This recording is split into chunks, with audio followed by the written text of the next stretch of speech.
கை கொண்டாடி அம்மா உனக்கு ஒரு பொண்ணு இருக்கா?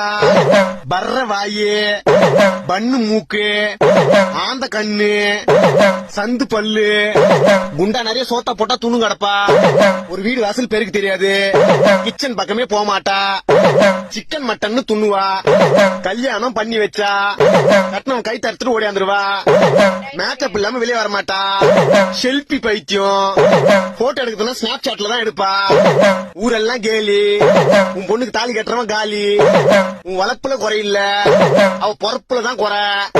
சொல்லுமா தாயி, உண்மையா பொய்யா? உண்மைனா உண்மை, பொய்னா பொய். உண்மைதான் சாமி. இந்த டைம்ல உன் பொண்ணுக்கு கல்யாணம் பண்ணி வைக்காதமா, கட்டுறவன் உயிருக்கே ஆபத்து. கல்யாணம் ஆகி 5வது நாள் ஆத்துக்கார மண்டியை உடைச்சிட்டு 6வது நாள் அம்மா வீட்டுக்கு ஓடியாந்துருவான். என்ன சாமி சொல்றீங்க? இதுக்கு என்ன பரிகாரம்? நக்கன குஞ்சு அந்த மூத்திரத்தை எடு சாமி, அந்த தீர்த்தத்தை எடு. சாமி, அம்மா, என்ன சாமி இது?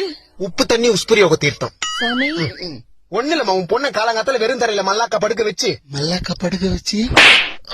மேல ஆகாயத்தை காட்டி நாக்க நீட்டி சக்கரையோட சேர்த்து இந்த தீர்த்தத்தை குடுத்தீங்கன்னா கக்கர வாந்தில எல்லாம் வினையும் வந்துரும்.